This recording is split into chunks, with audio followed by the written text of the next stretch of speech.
ನಮಸ್ಕಾರ ಸ್ನೇಹಿತರೆ, ಎಕ್ಸಾಮ್ ಗೆ ಸ್ವಾಗತ. ಸ್ನೇಹಿತರೆ, ಇವತ್ತಿನ ಈ ವಿಡಿಯೋದಲ್ಲಿ ನಾವು ಡಿವಿಸಿಬಿಲಿಟಿ ರೂಲ್ ಅಥವಾ ಬಾಧ್ಯತೆಯ ನಿಯಮ ಎಂದರೇನು, ಯಾವ್ಯಾವ ನಂಬರ್ನ ಹೇಗೆ ನಾವು ಡಿವೈಡ್ ಮಾಡಬಹುದು, ಯಾವುದೇ ಒಂದು ನಂಬರ್ನ ನಾವು ತೆಗೆದುಕೊಂಡಾಗ ಆ ನಂಬರ್ನ ಆಕ್ಚುಲ್ ಆಗಿ ಡಿವೈಡ್ ಮಾಡ್ದೇನೆ ನಾವು ಈ ನಂಬರು ಇನ್ನೊಂದು ನಂಬರ್ ಇಂದ ನಾವು ಬೇಕಾದಂತ ನಂಬರ್ ಇಂದ ಡಿವೈಡ್ ಆಗುತ್ತೋ ಅಥವಾ ಇಲ್ಲೋ ಅನ್ನೋದನ್ನ ನಾವು ಕಂಡು ಹಿಡಿಬೇಕಂದ್ರೆ ಡಿವಿಸಿಬಿಲಿಟಿ ರೂಲ್ ನಾವು ಅನುಸರಿಸಬೇಕಾಗುತ್ತೆ. ಈ ಡಿವಿಸಿಬಿಲಿಟಿ ರೂಲ್ ಅಲ್ಲಿ ಮೊದಲೇ ರೂಲ್ ಆಫ್ ಟೂ ಹೇಳ್ತೀನಿ. ರೂಲ್ ಆಫ್ ಟೂ ಏನಂದ್ರೆ, ಎರಡರಿಂದ ಒಂದು ನಂಬರ್ ಇದೆ, ಆ ನಂಬರ್ ಎರಡರಿಂದ ಭಾಗ ಆಗುತ್ತೋ ಇಲ್ವೋ ಅಂತ ನಾವು ಹೇಳ್ಬೇಕಂದ್ರೆ ಆ ನಂಬರ್ ಸೊನ್ನೆ ಅಥವಾ ಇವನ್ ಡಿಜಿಟ್ ಅಥವಾ ಸಮ ಸಂಖ್ಯೆ ಆಗಿರ್ಬೇಕು. ಆ ಸಂಖ್ಯೆ ಸಮ ಸಂಖ್ಯೆ ಆಗಿದ್ರೆ ಮಾತ್ರ ಇದು ಎರಡರಿಂದ ಭಾಗ ಆಗುತ್ತೆ ಅಂತ ನಾನು ಹೇಳ್ಬೋದು. ಹಾಗೆ ಮೂರರಿಂದ ಭಾಗ ಆಗುತ್ತೋ ಇಲ್ವೋ ಅಂತ ಹೇಗ್ ಕಂಡುಹಿಡಿಬಹುದು ಅಂದ್ರೆ, ಆ ಎಲ್ಲಾ ಆ ಒಂದು ಸಂಖ್ಯೆಯ ಎಲ್ಲಾ ಒಂದು ಡಿಜಿಟ್ಸ್ ಇರ್ತಾವಲ್ಲ, ಆ ಡಿಜಿಟ್ಸ್ ನಾನು ಆಡ್ ಮಾಡಿದಾಗ, ಕೂಡಿಸಿದಾಗ ಅದು ಮೂರರಿಂದ ಭಾಗ ಆಗ್ತಾ ಇದ್ರೆ ಆ ನಂಬರು ಡೆಫಿನೆಟ್ಲಿ ಮೂರಿಂದ ಡಿವೈಡ್ ಆಗುತ್ತೆ ಅಂತ ನಾನು ಹೇಳ್ಬೋದು. ಫಾರ್ ಎಕ್ಸಾಂಪಲ್, ನಾನು ಒಂದು ಎಕ್ಸಾಂಪಲ್ ತಗೊಳ್ಳೋದಾದ್ರೆ ಒಂದು ದೊಡ್ಡ ನಂಬರ್ ತಗೋತೀನಿ, ಅಂದ್ರೆ ನಿಮ್ಗೆ ತಿಳಿಸ್ಕೊಡ್ಲಿಕ್ಕೆ ಈಸಿ ಆಗುತ್ತೆ. ನೋಡಿ ಫ್ರೆಂಡ್ಸ್, ಈ ಒಂದು ನಂಬರ್ನ ಮೂರಿಂದ ಡಿವೈಡ್ ಆಗುತ್ತೋ ಅಥವಾ ಇಲ್ಲೋ ಅಂತ ಹೇಗೆ ಕಂಡುಹಿಡಿಯೋದು ಅಂದ್ರೆ, ನಾನು ಈ ಎಲ್ಲಾ ಡಿಜಿಟ್ಗಳನ್ನ ನಾನು ಇದನ್ನ ಆಡ್ ಮಾಡ್ತೀನಿ. ಕೂಡಿಸಿದಾಗ 3, 7, 10, 13, 13, 19, 19, 27 ಇದರ ಒಂದು ಮೊತ್ತ 27 ಬಂತು. 27 ಮೂರರಿಂದ ಡಿವೈಡ್ ಆಗುತ್ತೆ. 3 9 27. ಸೊ ನಾ ಇದನ್ನ ಹೇಳ್ಬೋದು, ಮೂರರಿಂದ ಈ ಟೋಟಲ್ ಒಂದು ನಂಬರ್ ಡಿವೈಡ್ ಡೆಫಿನೆಟ್ಲಿ ಆಗುತ್ತೆ ಅಂತ ಹೇಳ್ಬೋದು. ಗೊತ್ತಾಯ್ತಲ್ಲ friends? Next, rule of four, 4ರ ಬಾಧ್ಯತೆ ನಿಯಮ ಏನ್ ಹೇಳುತ್ತಪ್ಪ ಅಂದ್ರೆ, ಯಾವ್ದಾದ್ರು ಒಂದು ಸಂಖ್ಯೆನ ನಾವು ತೆಗೆದುಕೊಂಡಾಗ ಆ ಸಂಖ್ಯೆ 4ರಿಂದ ಭಾಗ ಆಗ್ಬೇಕಾದ್ರೆ ಅದರ ಕೊನೆಯ 2 ಅಂಕಿಗಳು 4ರಿಂದ ಡೆಫಿನೆಟ್ಲಿ ಭಾಗ ಆಗ್ಲೇಬೇಕು. ಹಾಗಾಗದೆ ಆದ್ರೆ ಅದು 4ರಿಂದ ಭಾಗ ಆಗುತ್ತೆ ಅಂತ ನಾನು ಹೇಳ್ಬೋದು. ಇದಕ್ಕೆ ಒಂದು ಸಣ್ಣ ಎಕ್ಸಾಂಪಲ್ ತಗೋದಾದ್ರೆ 232. 232 ತಗೊಂಡಾಗ ಇದನ್ನ ನಾನು ಪೂರ್ತಿ ಭಾಗ ಮಾಡೋ ಅವಶ್ಯಕತೆ ಇಲ್ಲ. ಏನಂದ್ರೆ, ಈ 2 ಅಂಕಿಗಳು ಲಾಸ್ಟ್ ಏನಿದಾವಲ್ಲ, ಆ 2 ಡಿಜಿಟ್ ನ ನಾನು ಡಿವೈಡ್ ಮಾಡಿ ನೋಡ್ತೀನಿ 4ರಿಂದ. 4 ಒಂದ್ಲೆ 4 ಎಂಟ್ಲೆ 32. ಸೊ ನಾನು ಹೇಳ್ಬೋದು, ಈ ಹೋಲ್ ನಂಬರ್ ಒಂದು ನಂಬರ್ ಇದೆಯಲ್ಲ, ಆ ನಂಬರು 4ರಿಂದ ಡೆಫಿನೆಟ್ಲಿ ಡಿವೈಡ್ ಆಗುತ್ತೆ ಅಂತ ಹೇಳ್ಬೋದು. ಈಗ ಇನ್ನೊಂದು ದೊಡ್ಡ ನಂಬರ್ ತಗೊಂಡಾಗ ನಾನು 2624 ಈ ನಂಬರ್ ಡಿವೈಡ್ ಮಾಡ್ಬೇಕಂದ್ರೆ ಪೂರ್ತಿ ಡಿವೈಡ್ ಮಾಡೋ ಅವಶ್ಯಕತೆ ಇಲ್ಲ. ನಾನು ಇದರಲ್ಲಿನೂ ನಾನು 2 ಡಿಜಿಟ್ ತೋರ್ತೀನಿ, ಲಾಸ್ಟ್ 2 ಡಿಜಿಟ್ ನೋಡಿ. ಈ 2 ಡಿಜಿಟ್ ನಾನು 4 ಒಂದ್ಲೆ 4 6ಲೆ 24. ಸೊ ನಾನು ಹೇಳ್ಬೋದು, ಈ ಪೂರ್ತಿ ನಂಬರು 4ರಿಂದ ಪಕ್ಕಾ ಡಿವೈಡ್ ಆಗುತ್ತೆ ಅಂತ ನಾನು ಹೇಳ್ಬೋದು. ನೆಕ್ಸ್ಟ್ 5 ಅಂದ್ರೆ ನಮ್ಗೆ ಸಿಂಪಲ್ ಗೊತ್ತೇ ಇದೆ. 5ರಲ್ಲಿ ಏನಂದ್ರೆ, ಆ ಒಂದು ನಂಬರ್ ಅಲ್ಲಿ ಯಾವ್ದಾದ್ರು ಒಂದು ನಂಬರ್ ಇತ್ತಂದ್ರೆ ಆ ನಂಬರ್ 0 ಅಥವಾ 5ರಿಂದ ಕೊನೆಗೊಳ್ತಾ ಇದ್ರೆ ಆ ಪಕ್ಕ 5ರಿಂದ ಅದು ಡಿವೈಡ್ ಆಗುತ್ತೆ ಅಂತ ಅರ್ಥ. ಸ್ನೇಹಿತರೆ, ಈಗ ಒಂದು 6ರ ಬಾಧ್ಯತೆಯ ನಿಯಮ ಬಗ್ಗೆ ಕಲಿಯೋಣ ಅಂತ. ಸ್ನೇಹಿತರೆ, ಯಾವುದೇ ಒಂದು ಸಂಖ್ಯೆ 6ರಿಂದ ಭಾಗ ಆಗ್ಬೇಕಂದ್ರೆ ಅದು 2 ಮತ್ತು 3ರಿಂದ ಭಾಗ ಆಗ್ಲೇಬೇಕು. 2ರಿಂದ ಭಾಗ ಆಗ್ಬೇಕಂದ್ರೆ ನಮ್ಗೆ ಗೊತ್ತಿದೆ, ಕೊನೆಯ ಅಂಕಿ ಸಮ ಸಂಖ್ಯೆ ಅಥವಾ 0 ಆಗಿರ್ಬೇಕು. ಅದೇ 3ರಿಂದ ಭಾಗ ಆಗ್ಬೇಕಂದ್ರೆ ಆ ಸಂಖ್ಯೆಯ ಎಲ್ಲ ಅಂಕಿಗಳ ಮೊತ್ತ 3ರಿಂದ ಭಾಗ ಆಗ್ಬೇಕು. ಹೌದಾ? ಈಗ ಒಂದು ಉದಾಹರಣೆ ತಗೋದಾದ್ರೆ 351858. ಓಕೆ, ಈ ಸಂಖ್ಯೆ 6ರಿಂದ ಭಾಗ ಆಗುತ್ತೋ ಅಥವಾ ಇಲ್ಲೋ ಅಂತ ಕಂಡುಹಿಡಿಯೋಣ. ಇಲ್ಲಿ ನೋಡಿ, ಕೊನೆಯ ಸಂಖ್ಯೆ 8 ಇದೆ. ಸೊ ನಾವು ಹೇಳ್ಬೋದು 2ರಿಂದ ಇದು ಡಿವೈಡ್ ಆಗುತ್ತೆ ಅಂತ. 3ರಿಂದ ಡಿವೈಡ್ ಆಗ್ಬೇಕಾದ್ರೆ ಈ ಈ ಎಲ್ಲಾ ಅಂಕಿಗಳನ್ನು ಮೊದಲು ಕೂಡಿಸ್ಕೊಳ್ಳೋಣಂತೆ. 3 5 8 9 17 17 22 22 8 30. ಸೊ 30 3ರಿಂದ ಡಿವೈಡ್ ಆಗುತ್ತೆ. ಸೊ ನಾನು ಹೇಳ್ಬೋದು, ಈ ಪೂರ್ತಿ ಒಂದು ಸಂಖ್ಯೆ 6ರಿಂದ ಡಿವೈಡ್ ಆಗುತ್ತೆ ಅಂತ ನಾನು ಇದನ್ನ ಹೇಳ್ಬೋದು. ಈಗ ರೂಲ್ ಆಫ್ 7 ಬಗ್ಗೆ ನೋಡೋಣ ಅಂತ. ಒಂದು ನಂಬರ್ 7ರಿಂದ ಡಿವೈಡ್ ಆಗ್ಬೇಕಂದ್ರೆ ಹೇಗೆ ಡಿವೈಡ್ ಆಗುತ್ತೆ, ಡಿವೈಡ್ ಆಗುತ್ತೋ ಅಥವಾ ಇಲ್ಲೋ ಅಂತ ಕಂಡು ಹಿಡಿಬೇಕಂದ್ರೆ ಹೇಗೆ ನೋಡಿ. ಒಂದು ನಂಬರ್ ತಗೊಂಡೆ ನಿಮಗೆ ಒಂದು ಎಕ್ಸಾಂಪಲ್ ನ ತಗೊಂಡ್ಮೇಲೆ ನಿಮ್ಗೆ ಅದನ್ನ ಎಕ್ಸ್ಪ್ಲನೇಷನ್ ಮಾಡ್ತೀನಿ, ಆಗತ್ತೋ ಇಲ್ವೋ ಅಂತ ಹೆಂಗ್ ಕಂಡು ಹಿಡಿಯೋದು ಅಂತ.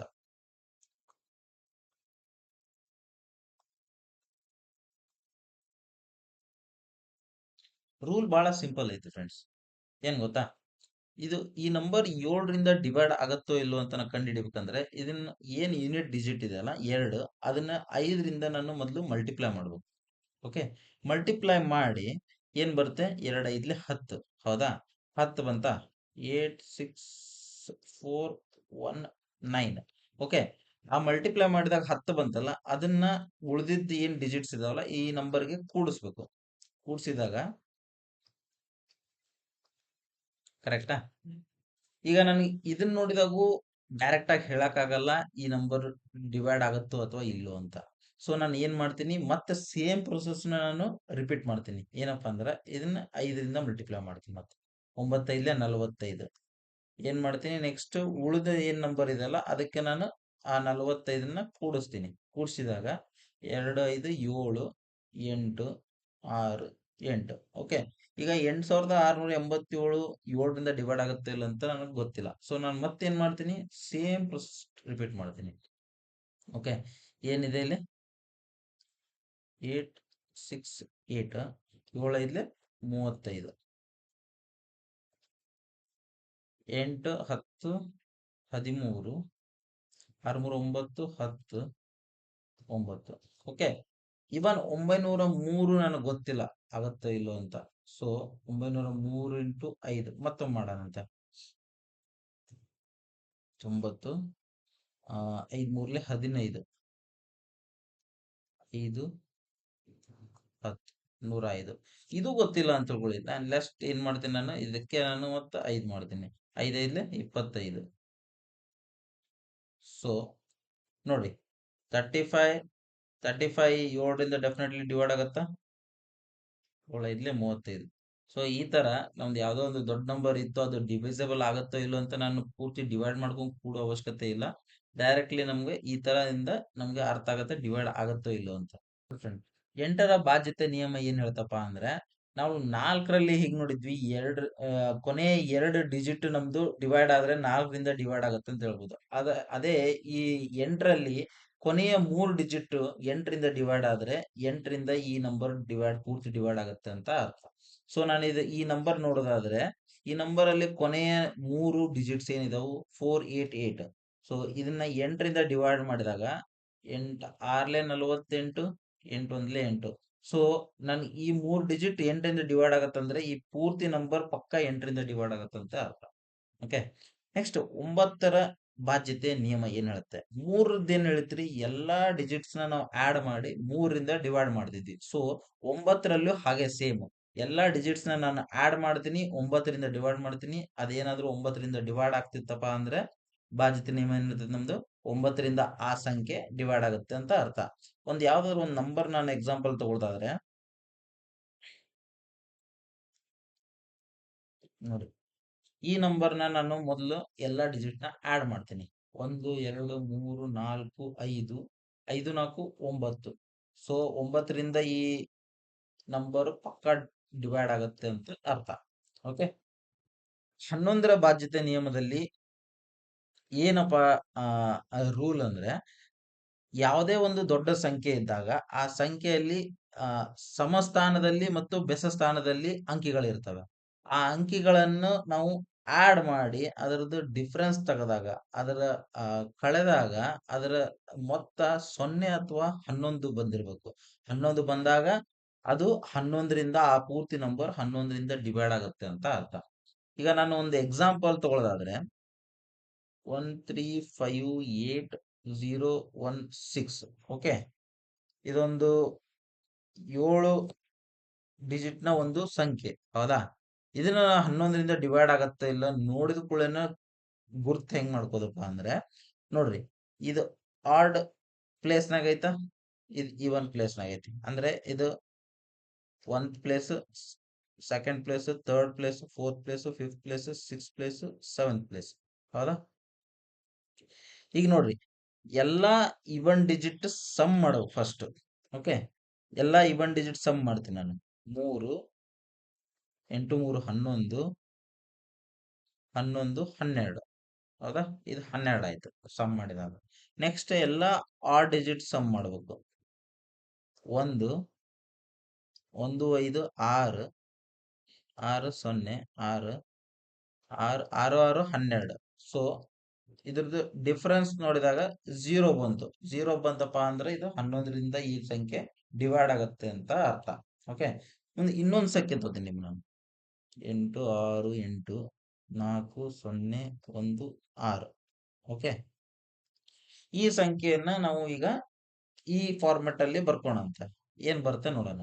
8 8 2 16 16 16 22. ಹೌದಾ, ಮೈನಸ್ 6 4 10 11 11. ಸೊ ನಂಗೆ ಡಿಫ್ರೆನ್ಸ್ ಏನ್ ಬಂತು? 11 ಬಂತು. ಈಗ ನಾನು ಇವನ್ ಡಿಜಿಟ್ ಸಮ್ ಆ ಡಿಜಿಟ್ ಸಮ್ ಅನ್ನತ್ತಿಲ್ಲ. ಇದರಲ್ಲಿ ಮೈನಸ್ ಮಾಡಿದಾಗ ನಾವು ನೆಗೆಟಿವ್ ವ್ಯಾಲ್ಯೂ ಬಂತು ಅಂತ ಅನ್ನೋಂಗಿಲ್ಲ. ಯಾಕಂದ್ರೆ ಇದು ಏನಂದ್ರೆ ಇದು ಡಿಫ್ರೆನ್ಸ್. ಇದು ಅಂದ್ರೆ ಅದರದ್ದು ಎರಡರದ್ದು ನಡುವಿನ ವ್ಯತ್ಯಾಸ ಎಷ್ಟೈತಿ. ಓಕೆ, ಇದು 11 ಮೈನಸ್ 22 ಹಿಂಗ್ ಬರ್ದ -11 ಬಂತ್ರಿ ಅಂತ ಹೇಳೋಂಗಿಲ್ಲ. ಯಾಕಂದ್ರೆ ಇದ್ರದ್ದು ಡಿಫ್ರೆನ್ಸ್ ಕೇಳ್ತಾ ಇದ್ದೀನಿ ನಾನು. 22 11 ಒಂದು ವ್ಯತ್ಯಾಸ ಎಷ್ಟು ಅಂತ ಕೇಳ್ತಾ ಇದ್ದೀನಿ. ಅದು 11 ಆಗಿರುತ್ತೆ. ಸೊ 11 ಬಂತು ಅಥವಾ 0 ಬಂತಪ್ಪ ಅಂದ್ರೆ ಈ ಒಂದು ಸಂಖ್ಯೆ ಡೆಫಿನೆಟ್ಲಿ 11ರಿಂದ ಡಿವೈಡ್ ಆಗುತ್ತೆ ಅಂತ ಅರ್ಥ. ಓಕೆ, ಇಷ್ಟ ಅರ್ಥ ಆಯ್ತಾ? ಇದೇ ಬಾಧ್ಯತೆಯ ನಿಯಮ. ಓಕೆ, ನಾವು ಮುಂದೆ ನೋಡೋದಾದ್ರೆ ಒಂದು ಎಕ್ಸಾಂಪಲ್ ತಗೊಳ್ಳೋಣ. ಎಕ್ಸಾಂಪಲ್ ನಿಮ್ಗೆ ಅರ್ಥ ಆಗ್ಬಿಡುತ್ತೆ ಹೇಗೆ ಈ ಬಾಧ್ಯತೆ ನಿಯಮಗಳು ನಿಮ್ಗೆ ಈ ಎಕ್ಸಾಂಪಲ್ ನಲ್ಲಿ ಉಪಯೋಗ ಆಗುತ್ತೆ ಅಂತ. Okay, if the number 517 x ಅಂತಿದೆ. Okay, x 324 is completely divisible by 3. ಅಂದ್ರೆ ಈ ಒಂದು ಸಂಖ್ಯೆ 3ರಿಂದ ಕಂಪ್ಲೀಟ್ ಆಗಿ ಡಿವಿಸಿಬಲ್ ಆಗುತ್ತಂತೆ. ಅವ್ರು ಏನ್ ಕೇಳ್ತಾ ಇದ್ದಾರೆ? The smallest whole number in place of X. ಒಂದು ಪೂರ್ಣ ಅತಿ ಚಿಕ್ಕ ಪೂರ್ಣ ಸಂಖ್ಯೆ ಈ ಎಕ್ಸ್ ಪ್ಲೇಸ್ ನಾಗೆ ನಾನು ಏನ್ ಹಾಕ್ಬಹುದು ಅಂತ ಕ್ವಶನ್. ಓಕೆ, ಈ ನಂಬರ್ ನೋಡಿ 517 ಎಕ್ಸ್ 324. ಹೌದಾ, ನನ್ಗೆ ಬಾಧ್ಯತೆ ನಿಯಮದಲ್ಲಿ 3ರ ಬಾಧ್ಯತೆ ನಿಯಮ ಏನ್ ಹೇಳುತ್ತೆ? ಈ ಎಲ್ಲಾ ಡಿಜಿಟ್ಗಳು ಆಡ್ ಮಾಡಿದಾಗ ನಾನು ಆ ಆ ಒಂದು ಮೊತ್ತ 3ರಿಂದ ಡಿವೈಡ್ ಆದ್ರೆ ಈ ಸಂಖ್ಯೆ ಪೂರ್ಣವಾಗಿ 3ರಿಂದ ಡಿವೈಡ್ ಆಗುತ್ತೆ ಅಂತ ಅರ್ಥ. ಹೌದಾ, ಈಗ ನಾನು ಇದನ್ನ ಆಡ್ ಮಾಡ್ತೇನೆ ನೋಡ್ರಿ.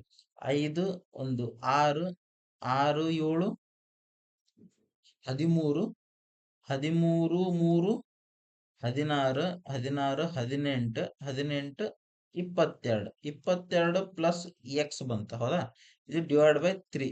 ಏನಪ್ಪಾ ಅವ್ರು ಏನ್ ಕೇಳ್ತಾ ಇದಾರೆ? ಸ್ಮಾಲೆಸ್ಟ್ ಹೋಲ್ ನಂಬರ್ ಕೇಳ್ತಾ ಇದಾರೆ. ಅತಿ ಚಿಕ್ಕ ಪೂರ್ಣ ಸಂಖ್ಯೆ ಯಾವ್ದು ಆಗಿರ್ಬೇಕು ಈ ಎಕ್ಸ್ ಜಗದಲ್ಲಿ, ಆಗ 3ರಿಂದ ಈ ಪೂರ್ಣ ಸಂಖ್ಯೆ ಡಿವೈಡ್ ಆಗುತ್ತೆ ಅಂತ. ಅತಿ ಚಿಕ್ಕ ಪೂರ್ಣ ಸಂಖ್ಯೆ ಯಾವುದು? ಫಸ್ಟ್ ಅದ್ ನೋಡೋಣ ಅಂತ.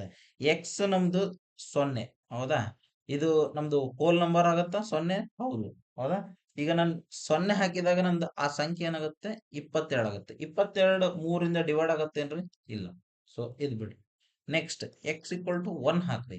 1 ಹಾಕಿದಾಗ 22 ಪ್ಲಸ್ 1 23 ಆಗುತ್ತೆ. 23 ಏನಾದ್ರು 3ರಿಂದ ಡಿವೈಡ್ ಆಗತ್ತಾ? ಇಲ್ಲ. ನೆಕ್ಸ್ಟ್ ಎಕ್ಸ್ ಈಕ್ವಲ್ ಟು 2 ಹಾಕ್ರಿ. 2 ಹಾಕಿದಾಗ 22 ಪ್ಲಸ್ 2 24 ಆತ. 24 3ರಿಂದ ಡಿವೈಡ್ ಆಗತ್ತನ? 3 ಎಂಟ್ಲಿ 24. ಸೊ ಅತಿ ಚಿಕ್ಕ ಪೂರ್ಣ ಸಂಖ್ಯೆ ನಮ್ದು 2 ಆಗಿರುತ್ತೆ. ಅರ್ಥ ಆಯ್ತಲ್ಲ ಹೇಗೆ ನಮ್ಗೆ ಇದು ಹೆಲ್ಪ್ ಆಗತ್ತ ಅಂತ. ನೆಕ್ಸ್ಟ್ ಮುಂದಿನ ಒಂದು ಕ್ವಶನ್ ನೋಡೋಣ ಅಂತ. Which one of the following is completely divisible by 45 ಅಂತ ಕೇಳಿದ್ದಾರೆ. ಹೌದಾ, ಈ ಆಪ್ಷನ್ ಅಲ್ಲಿ ನಂಬರ್ ಕೊಟ್ಟಿದ್ದಾರೆ. ನಂಬರ್ಸ್ ಯಾವ ನಂಬರು 45ರಿಂದ ಪೂರ್ಣವಾಗಿ ಭಾಗವಾಗುತ್ತೆ ಅಂತ ಕೇಳಿದ್ದಾರೆ. ಈಗ ನಾನು 45ನ ತಗೋತೀನಿ. 45ರಲ್ಲಿ ನಾನು ಏನಾದ್ರೂ ಇದನ್ನ ಫ್ಯಾಕ್ಟರೈಸ್ ಮಾಡಿದಾಗ ಇದು ಏನಾಗುತ್ತೆ? 9 ಬರ್ತೈತ್ರಿ, 5 ಬರುತ್ತೆ. 9 5 45. ಹೌದಾ, ಈಗ ನಂಗೆ 9ರ ಬಾಧ್ಯತೆ ನಿಯಮ ಗೊತ್ತಿರ್ಬೇಕು, 5ರ ಬಾಧ್ಯತೆ ನಿಯಮ ಗೊತ್ತಿರ್ಬೇಕು. ಸಿಂಪಲ್ ಆಗಿ ಫಸ್ಟ್ 5 ನೋಡೋಣ. 5ರಿಂದ ಡಿವೈಡ್ ಆಗ್ಬೇಕಂದ್ರೆ ಅದ್ರ ಕೊನೆಯ ಅಂಕಿ ಏನನ್ನಾಗಿರ್ಬೇಕು? 0 ಅಥವಾ 5. ಹೌದಾ, ಇದರಲ್ಲಿ ನೋಡ್ರಿ ಇದೈತಾ. ಸೊ ಇದನ್ನ ನಾನು ಕನ್ಸಿಡರ್ ಮಾಡ್ತೀನಿ ಫಸ್ಟ್. ಇದರಲ್ಲಿ ಐತಾ, ಇದು ಕನ್ಸಿಡರ್ ಮಾಡ್ತೀನಿ. ಇದರಲ್ಲಿ 0 ಐತಾ, ಇದರಲ್ಲಿ ಕನ್ಸಿಡರ್ ಮಾಡ್ತೀನಿ. ಇದರಲ್ಲಿ ಐತನ 2 ಐತಿ. ಸೊ 5ರಿಂದಂತೂ ಹೋಗುದಿಲ್ಲ, ಅದು ಪಕ್ಕಾ ಇರಾಕಿಲ್ಲ. ಹೌದಾ, ನೆಕ್ಸ್ಟ್ 9ರಿಂದ ನೋಡ್ಬೇಕಂದ್ರೆ ಏನ ರೂಲು? 9ರಿಂದ ಡಿವೈಡ್ ಆಗ್ಬೇಕಂದ್ರೆ ಎಲ್ಲಾ ಅಂಕಿಗಳು ಮೊತ್ತ 9ರಿಂದ ಡಿವೈಡ್ ಆಗ್ಬೇಕು. ಹೌದಾ, ಫಸ್ಟ್ ನಾ ಇದನ್ನ ಚೆಕ್ ಮಾಡ್ತೀನಿ. 1 8 9 9 10 15 15 6 ಐದಾರು 21. 9 ಹೋಗುತ್ತಾ ಇದು? ಹೋಗಲ್ಲ. ಸೊ ಇದು ಅಲ್ಲ. Next option B option. B option ಏನೈತಿ? 3, 6, 7, 8, 8, 4, 12, 12, 5, 17. 17 9 ಹೋಗುತ್ತಾ? ಇಲ್ಲ. ಸೊ ಇದು ಆಪ್ಷನ್ ಇಲ್ಲ. ಡೆಫಿನೆಟ್ಲಿ ಇದೇ ಆಪ್ಷನ್ ಆಗಿರುತ್ತೆ, ಬಟ್ ನಾನು ಕ್ರಾಸ್ ಚೆಕ್ ಮಾಡ್ತೀನಿ ಅವ್ನು. 2, 4, 4, 8, 12, 12, 6, 12, 6, 18. ಸೊ 9 ಹೋಗುತ್ತಾ? 9 1, 9 2, 18. So option c is a correct option. Hmm ಅರ್ಥ ಆಯ್ತಲ್ಲ ಹೆಂಗ ನಮ್ಗ ಬಾಧ್ಯತೆ ನಿಯಮಗಳು ನಮ್ಗ ಉಪಯೋಗ ಬರ್ತಾವ ಎಕ್ಸಾಮ್ನಾಗ ಅಂತ. ಓಕೆ, ಎಕ್ಸಾಮ್ನಾಗ ಏನೇನ್ ಇಂಪಾರ್ಟೆಂಟ್ ಐತ ಅಷ್ಟೇ ಮಾಡಿಸ್ತಾ ಇದೀನಿ, ಮತ್ತೇನು ಎಕ್ಸ್ಟ್ರಾ ಮಾಡಿಸ್ತಾ ಇಲ್ಲ ನಾ ಇಲ್ಲಿ. ಓಕೆ, ನೆಕ್ಸ್ಟ್ ನೋಡ್ರಿ. ನೆಕ್ಸ್ಟ್ ಎಕ್ಸಾಂಪಲ್ ನ ಏನ್ ಕೇಳಿದಾರೆ ಅಂದ್ರೆ, if x and y are 2 digits. X ಮತ್ತು y 2 digits, 2 digit of a number. Okay, ಈ ನಂಬರ್ದು ಎಕ್ಸ್ ವೈ ಏನು ಈ ನಂಬರ್ನಾಗೆ 2 digit. Okay, such that this number is divisible 80, then x plus y ಏನಾಗುತ್ತೆ ಅಂತ ಕೇಳ್ತಾ ಇದ್ದಾರೆ. ಏನಂದ್ರೆ ಒಂದು ನಂಬರ್ ಕೊಟ್ಟಿದ್ದಾರೆ 653xy. ಇಲ್ಲಿ 2 ಏನೋ ಡಿಜಿಟ್ ನಂಬರ್ ಅದಾವ, ಅಂಕಿಗಳಿದಾವ. ಆ ಅಂಕಿಗಳನ್ನ ನಾವು ಫಸ್ಟ್ ಕಂಡು ಹಿಡಿಬೇಕು. ಅವು ಏನ್ ಹೇಳ್ತಾ ಇದಾರೆ ಅಂದ್ರೆ, ಇದು ಪೂರ್ತಿ ಸಂಖ್ಯೆ ಇದಲ್ಲ, 80ರಿಂದ ಡಿವೈಡ್ ಆಗುತ್ತೆ ಡೆಫಿನೆಟ್ಲಿ ಅಂತ ಅವ್ರು ಹೇಳ್ತಾ ಇದ್ದಾರೆ. ಆಗ ಎಕ್ಸ್ ಮತ್ತು ವಾಯ್ದ ನಾವು ಸಮ್ ಎಷ್ಟಾಗುತ್ತೆ ಅಂತ ಕ್ವಶನ್ ಕೇಳಿದ್ದಾರೆ. ಓಕೆ, ಈಗ ನಂಗೆ 80ರಿಂದ ಡಿವೈಡ್ ಆಗ್ಬೇಕಂದ್ರೆ ಫಸ್ಟ್ 10ರಿಂದಂತೂ ಡಿವೈಡ್ ಆಗ್ಲೇಬೇಕ್ರಿ, ಹೌದಾ? ನೆಕ್ಸ್ಟ್ 8ರಿಂದ ಡಿವೈಡ್ ಆಗ್ಬೇಕಾ? ಸೊ 8 10 80. ಸೊ 10ರಿಂದ ಡಿವೈಡ್ ಆಗ್ಬೇಕಂದ್ರೆ ನಂದು ಡೆಫಿನೆಟ್ಲಿ ನಂದು ಲಾಸ್ಟ್ ಡಿಜಿಟ್ ಏನಾಗಿರ್ಬೇಕು? 0 ಆಗಿರ್ಲೇಬೇಕು, ಹೌದಾ? ಈಗ 653 ಒಳಗ ನನ್ಗೆ ಲಾಸ್ಟ್ ಡಿಜಿಟ್ 0 ಅಂತಂದ್ರೆ ನಂಗೆ ಸಿಕ್ಬಿಡ್ತ ಆನ್ಸರ್, ಹೌದಾ? y ಈಕ್ವಲ್ ಟು 0 ಬಂತು. ನೆಕ್ಸ್ಟ್ ಈ ನಂಬರ್ ಏನಾಗುತ್ತೆ ಈಗ? 653x0 ಈ ತರ ಆಗಿದೆ. ನಾನು ಎಕ್ಸ್ ನ ಕಂಡು ಹಿಡಿಬೇಕು ಈಗ, ಹೌದಾ? ಈಗ ನಂಗೆ 8ರಿಂದ ಡಿವೈಡ್, ಬಾಧ್ಯತೆ ನಿಯಮ ಏನ್ ಹೇಳ್ತೈತಿ? 8ರಿಂದ ಡಿವೈಡ್ ಆಗ್ಬೇಕಂದ್ರೆ 3 ಲಾಸ್ಟ್ ಕೊನೆಯ ಡಿಜಿಟ್ ನ ನಾನು ಡಿವೈಡ್ ಮಾಡ್ತೀನಿ. ಡಿವೈಡ್ ಮಾಡಿದಾಗ ನನಗೆ ಆ ಸಂಖ್ಯೆ ಪೂರ್ಣವಾಗಿ ಡಿವೈಡ್ ಆಗತ್ತೋ ಇಲ್ವೋ ಅಂತ ನನಗೆ ಅರ್ಥ ಆಗತ್ತೆ. ಈಗ ನಂಗೆ ಇಲ್ಲಿ ಎಕ್ಸ್ ಐತಿ, ಎಕ್ಸ್ ಇದ್ದಾಗ ನಾ ಹೆಂಗ್ ಡಿವೈಡ್ ಮಾಡುದು 8ರಿಂದ? ಸೊ ನಾನು ಎಕ್ಸ್ ನ ನಾನು ಸಣ್ಣ ಸಂಖ್ಯೆ ಫಸ್ಟ್ ಕಂಡುಹಿಡಿಬೇಕಂದ್ರೆ ಎಕ್ಸ್ ನ ನಾನು 0 ಹಾಕೋತೀನಿ. 0 ಹಾಕೊಂಡಾಗ ಇದು ಸಂಖ್ಯೆ ಏನಾಗುತ್ತೆ? 65300 ಆಗುತ್ತೆ. ಸೊ ಈ ನಂಬರ್ನ 8ರಿಂದ ಡಿವೈಡ್ ಮಾಡೋಣ ಅಂತ. 8 3 24, 3 24, 6 ಉಳಿತು. ಸೊ 8 6 48, 8 7 56 ಬರುದಿಲ್ಲ. ಸೊ ಎಕ್ಸ್ ಈಕ್ವಲ್ ಟು 0 ಬರುದಿಲ್ಲ. ನೆಕ್ಸ್ಟ್ ಎಕ್ಸ್ ಈಕ್ವಲ್ ಟು 1 ಹಾಕಿ ನೋಡ್ತೀನಿ ನಾನು. ಎಕ್ಸ್ ಈಕ್ವಲ್ ಟು 1 ಹಾಕಿದಾಗ 65310. ನೆಕ್ಸ್ಟ್ ನೋಡ್ರಿ, 8 3 24, 8 3 24, 7 ಉಳಿತೈತಿ. 7ದಾಗ 8 8 64, ಇದು ಬರ್ತಾ ಇಲ್ಲ. So next X equal to 2 ಹಾಕ್ತೇನೆ ನಾನು. ಎಕ್ಸ್ ಈಕ್ವಲ್ ಟು 2 ಹಾಕಿದಾಗ 65320. ನೆಕ್ಸ್ಟ್ 8ರಿಂದ ಡಿವೈಡ್ ಮಾಡೋಣ. 8 4 32, 8 0 0. ಸೊ ಇದು ಟೋಟಲ್ 8ರಿಂದ ಡಿವೈಡ್ ಆಗುತ್ತೆ. ಸೊ ಏನಪ್ಪಾ ಅಂದ್ರೆ ಎಕ್ಸ್ ಈಕ್ವಲ್ ಟು 2 ಹಾಕಿದಾಗ ನನಗೆ 80ರಿಂದ ಈ ಪೂರ್ತಿ ಸಂಖ್ಯೆ ಏನೈತಲ್ಲ, ಈ ಪೂರ್ತಿ ಸಂಖ್ಯೆ ಡಿವೈಡ್ ಆಗುತ್ತೆ, ಹೌದಾ? ಸೊ ಅವ್ರು ಕೇಳಿದ ಕ್ವಶನ್ ಏನು? ಎಕ್ಸ್ ವ್ಯಾಲ್ಯೂ ಮತ್ತು ವೈ ವ್ಯಾಲ್ಯೂ ಗೊತ್ತಾಗಬೇಕು ನಮ್ಗೆ. X equal to 2, y equal to 0 ಹಾಕಿದಾಗ ಅವ್ರು ಏನ್ ಕೇಳಿದಾರೆ? ಎಕ್ಸ್ ಪ್ಲಸ್ ವೈ ವ್ಯಾಲ್ಯೂ ಕೇಳಿದಾರೆ. 2 plus 0. So 2 is answer. Option a is answer. ಅರ್ಥ ಆಯ್ತಲ್ಲ? ಸಿಂಪಲ್ ಕ್ವಶನ್ ಇರ್ತಾವ್ರಿ, ಅದನ್ನ ಅರ್ಥ ಮಾಡ್ಕೋದು ಬಹಳ ಇಂಪಾರ್ಟೆಂಟ್. ಮುಂದಿನ ಒಂದು ಉದಾಹರಣೆ ನೋಡೋಣ. ಇದರಲ್ಲಿ ಏನ್ ಹೇಳಿದಾರೆ ಅಂದ್ರೆ, if the product of 4864 into 9p2 is divisible by 12 ಅಂತ ಹೇಳ್ತಿದ್ದಾರೆ. ಅಂದ್ರೆ ಇದೊಂದು ಏನ್ ಪ್ರಾಡಕ್ಟ್ ಇದೆಯಲ್ಲ, ಈ ಪ್ರಾಡಕ್ಟ್ 12ರಿಂದ ಡಿವಿಸಿಬಲ್ ಆಗುತ್ತೆ ಅಂತ ಹೇಳ್ತಾ ಇದಾರೆ. ಸೊ ಈ ನಂಬರ್ ಅಲ್ಲಿ ನಮ್ಗೆ ಪಿ ನ ಹುಡುಕಕ್ಕೆ ಹೇಳಿದಾರೆ ಅವರು. ಓಕೆ, ಏನಪ್ಪಾ ಅಂದ್ರೆ 4864 ಇಂಟು 9p2 ಹಿಂಗೈತ್ರಿ. ಇದ್ರದೊಂದು ಪ್ರಾಡಕ್ಟ್ 12ರಿಂದ ಡಿವೈಡ್ ಆಗುತ್ತೆ ಅಂತ ಹೇಳ್ತಾ ಇದಾರೆ ಅವರು. 12ರಿಂದ ಅಂತ ಹೇಳ್ತಾ ಇದಾರೆ. 12ರಿಂದ ಡಿವೈಡ್ ಆದಾಗ 3 ಮತ್ತು 4, 3 4 12 ಹೌದ್ರಿ. ಅಂದ್ರೆ 3ರಿಂದನೂ ಡಿವೈಡ್ ಆಗ್ಬೇಕು, 4ರಿಂದ ಡಿವೈಡ್ ಆಗ್ಬೇಕು ಈ ನಂಬರ್. ಹೌದಾ? ಅವಾಗಷ್ಟೇ ನಮ್ಗೆ 12ರಿಂದ ಡಿವೈಡ್ ಆಗುತ್ತೆ ಅಂತ ಹೇಳ್ಬೋದು. ಸೊ ಇಲ್ಲಿ ನೋಡ್ರಿ, ಈ ಒಂದು ನಂಬರ್ ಈ ಒಂದು ನಂಬರ್ 3ರಿಂದ ಡಿವೈಡ್ ಆಗತ್ತಿಲ್ಲ ಅಂತ ಚೆಕ್ ಮಾಡೋಣಂತ. 4, 8, 12, 12, 10, 22, 22 ಬರತ್ತೆ ಸಮ್. ಸೊ 22 ಬಂದ್ರೆ ಇದು 3ರಿಂದ ಡಿವೈಡ್ ಆಗಲ್ಲ. ಸೊ 4ರಿಂದ ಆಗತ್ತಿಲ್ಲ ಅಂತ ಚೆಕ್ ಮಾಡ್ಬೇಕಂದ್ರೆ ಸೆಕೆಂಡ್ ಎರಡು ಲಾಸ್ಟ್ ಎರಡು ಡಿಜಿಟ್ ನ ಚೆಕ್ ಮಾಡ್ಬೇಕು. ಸೊ 4ರಿಂದ ಇದು ಡೆಫಿನೆಟ್ಲಿ ಆಗತ್ತೆ. ಸೊ ಇದು 4ರಿಂದ ಡಿವೈಡ್ ಆಗ್ತಾ ಇದ್ರೆ ನಮ್ಗೆ ಏನ್ ಅರ್ಥ ಅಂದ್ರೆ ಇದು 3ರಿಂದ ಪಕ್ಕ ಡಿವೈಡ್ ಆಗ್ಲೇಬೇಕು. ಅಂದ್ರೆ ಅಷ್ಟೇ ಟೋಟಲ್ ಪ್ರಾಡಕ್ಟ್ 12ರಿಂದ ಡಿವೈಡ್ ಆಗುತ್ತೆ. ಅರ್ಥ ಮಾಡ್ಕೊಳ್ಳಿ. ಓಕೆ, ಈಗ ನಾನು 9p2 ತೋತೀನಿ. 9p2.